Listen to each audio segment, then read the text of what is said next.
I'm gonna go ahead and move on to this next one, y'all. We've been on that one for a good little minute. It was a good one. Shoot. So the next topic we're gonna address this toxic black music that's going on. I don't know about y'all, but I think what's on, which is crazy, probably because most of us are people that don't really dip into a lot of things that's a cancer to our community too much. But I know a lot of the modern day music, I don't listen to the shit now. Like it's very, very limited because it's so many artists that they only put out toxic music and it absolutely is affecting our community very heavy. So I want to get y'all's take on how much of an influence do y'all think the music is on us, more particularly our younger generation. Ladies first. You want to take it first, Solo? I mean, I think certain, I mean, of course, like this new wave of rap, this new promotion of drugs, this new promotion of, don't be, don't be what I would say, a man, a provider. Don't be that. 'Cause that makes you a simp. But then you got it also like encouraging girls to be, you know, out there, you know, F this dude, whatever. So I agree with that.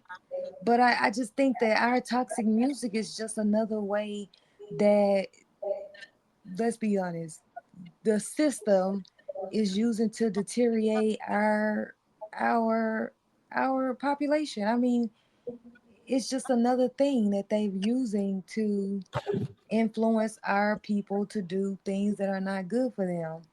Um, to I mean, I don't listen to it. To be honest, I don't really listen to the music because it's never good music. I feel like a lot of these rappers now, instead of making a song that's about a topic, you know how Tupac made "Dear Mama," the whole song was about him dedicating that song to his mom, and like when, just like back in the day when you made a song, it was about a particular topic. Nowadays, I found that a lot of people, they make songs and they get on there and they just talk about a whole bunch of random stuff.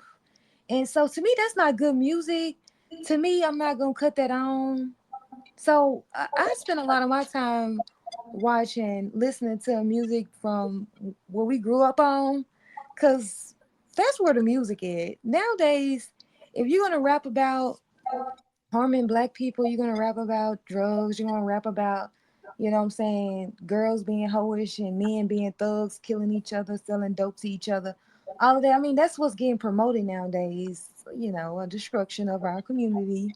And um, so I mean, they really encourage us to listen to it, or they want us to ignore it? I mean, When you say that, you mean like the music companies, the major. yes. Oh hell yeah, yeah. I mean, Jeezy just spoke on this, but I want you to finish. The rapper, the OG rapper, Young Jeezy, just did a great segment on how the labels know that eventually these artists are going to get killed, and then they get their catalogs pretty much like for free. Like the artist is dead, but the music company is still recouping, not recoup, or receiving Yeah, royalties. making money Yeah, off the masters. right. There you go. That's it. Yeah. Yeah. And I Yeah. wouldn't be shocked if they went out there putting hits out on our Damn, rappers. that's a that's a nut- that's a, yeah, that's Because a you They know are. tough. They have the insurance. they got life insurance policies on these Uh, rappers. damn. Exactly. That's You what happened to Takeoff, I believe. oh Absolutely. yeah. Allegedly. But that's what happened to that nigga. It's sad. Yeah. Yeah. So like I had I definitely wouldn't be shocked if these companies are making money off our rappers. It's we was just talking about that. Anytime a major black artist start asking questions about their masters, they always end up dead. yeah. Yeah. And you should think about our major artists, Prince, uh Michael Jackson, and Whitney Houston. All started asking questions about their masters and they end up dead shortly after. Yeah. That should be Another That's more an recent. eye opener. What's the name of the one, Taj? I'm pretty sure you're familiar with who thank you. Ali said it before I get thank you. Ali. Angie Stone, more recently. As well. And Stone, yeah. She's the one I was just speaking of. And speaking of Angie Stone, I was looking at something, right? It was this former CIA member, right? He was speaking about how powerful AI is getting, right? And he said that AI, they got so much power in the CIA with AI now that they have the ability to tap into a car or whatever vehicle that you're driving, as long as it like is new enough that it has some kind of AI system inside of it, they can tap into it and control your car and make you crash. So Angie Stone was on the road, right? And I believe something happened with a crash and a truck ran into her or some shit. Uh-huh. That may have been what happened to her. Yeah, it ain't hard to orchestrate. They got the power to orchestrate it. So it's possible. I see you you highlighted Bradford comment. That's a good man. Bradford, this might be the first podcast where he kind of weighing in with some solid stuff. And I was gonna read that, but you highlighted, but it was another one I wanted to catch. I'm trying to all I see for me as is it toxic or a true depiction of what America has been? Great question. It's the true it's the true representation of what America's done. That is the oldest trick in the book. That is Right. the oldest trick in the book. They have been doing this for decades, killing people off for decades. That's they secret weapon. Is you going and that's what I'm saying. Candace Owens, girl, you better stop. Solo. So I gotta ask you as a black American woman, Solo, because y'all, I mean, it seemed like when I say y'all, I mean the black American women, what percentage would you say is holding out on Candace as far as, and I'm not asking about an embrace, like y'all should, give her a hug and all that shit, but are black women being too cold as far as, because that battle she got going on right now with what you say, how you call it, that state nobody can't, that state in the Middle East nobody can't. I mean, for her to be on that battlefield, she got her white husband backing her up. But I guess my question to you is, can our women see some benefit for the culture, out of some of the stuff she's doing? If anything, I think they could. I think they can look at Candace as inspiration. Uh-huh. That's what they really should look at Candace for, because if Candace can talk about that Middle Eastern country that nobody can talk about like she do, then you can stand up to your boss, can't it? Your supervisor, can't it? Yeah.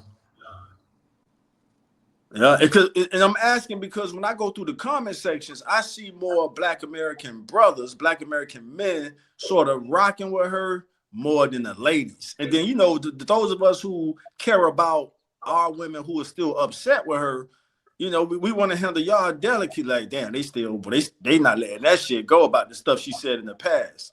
And emotions can hold us back sometimes. So I just wanted to get a Black American woman's opinion on it. Yeah. One word, Taj. Liberals. Black good, man. Solo, something's going on right now because we agreeing too much right now. I was about to say that shit. So fucking liberals. They're 92%. Yeah, God damn, she just getting going. Because I promise you, I was just about to say, think about this. They voted for Kamala at 92%. Mm-hmm.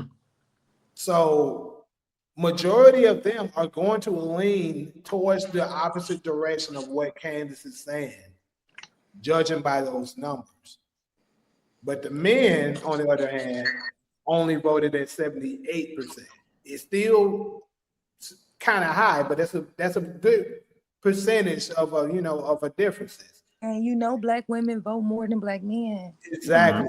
Mhm. Because actually, it's a lot of convicts and stuff, you know, niggas that do that life that supports Trump more than they do. Not saying that they should, but I'm just saying they supported Trump way more than they supported Kamala, for obvious reasons, actually. Well, But because I think another thing is that a lot of black men are conservative. exactly, They black ain't with people are this. conservative. That's the problem. Black people are, that's one of the things Candace said. Candace said black people are conservative. They just don't know it. Mhm. Yes. They And the more really are we understand conservative. that shit, we can get out of this. We Yeah. really are conservatives. Yeah, Right. I agree with that. Yeah. All of our morals, all of our thoughts and stuff like that lean towards that. But we vote Democrat. It doesn't make any sense. It tells you that it's mere manipulation. Yeah, it is. No doubt about that. And SG I say, said, Trump is a bully. It need to say that. Sorry, that. SG say that answers the first topic. Do black men and black women understand each other? UAN TV and Solo both on the same page. Ain't that something? All right. And we love to see both. We love to see the pendulum swing both ways. It's all love. What else, y'all? I don't want to get, SG said, I don't want to get too deep into the Yeah, conspiracy. and Go ahead. my bad, real quick. And Alex, see, this is the thing. You can be conservative, but not be part of MAGA. I'm not part of MAGA. You know what I'm saying? But I do lean conservative. It's a difference. Folks try to act like you can't be, you got hard, then you automatically are part of MAGA. Like some of them MAGA members are almost like a cult. We ain't doing Oh, that. yeah. No, it's definitely a cult. MAGA is a cult for sure. Whenever your leader can say, I can shoot somebody on Fifth Avenue and nobody in my movement gonna leave, that's a Yeah, cult. Diddy had one hell. Well, in his business, but I mean, to have volunteer followers, Diddy didn't have volunteer followers like Trump got with MAGA. That's the next level. I don't know, bro. But in order for Diddy to be able to accomplish as much shit as he accomplished for that long, he had something. But that was on payroll. I mean, everybody that got indicted or mentioned, they was all a part. That's why they did the RICO thing, because he And it's was. actually still a whole lot of people that's in support of Diddy, even after that shit. Is it Fifth Diddy or Fifth? I'm with Fifth, man. If we gotta choose a hip hop gatekeeper between Diddy and Fifth, I'd rather have 50 as a hip hop gatekeeper. If that's the coin toss, hey man, we could, Diddy can return to being the hip hop gatekeeper when he get out, or 50 Cent. If that's the options, if that's the poll, I would vote 50. I think 50 ain't 50 don't give off homo vibes. No offense to the homosexual community. 50 is war tested. He's a general. A little younger. So yeah, if we got to pick, I think the coach is in better hands with and then that's it. I'll pass the mic. Can't say too much. Can't give Can't people say too. You read my too thoughts. much credit. For real. You read my thoughts, so let me pump the brakes on Can't that. say too much. Look, the bar is in hell. Right, for real. For real. And 51, last thing, 50 always kind of been known. Like 50 don't have no mercy when you his op. If you down, like shit, yeah, he gonna whatever. And I kind of understand. I grew up around people like that who, with his type of story, grew up in a rough area, lost your parents at a young age. It's like, yeah, it ain't no games to play. It's like it's serious stuff. So I salute that in his character. And that's it. Of course, he may have done some suspect stuff, but that it happens. We human. But the main point I'm making for the last time, if we had to choose a gatekeeper, I'd rather it be 50 over Diddy.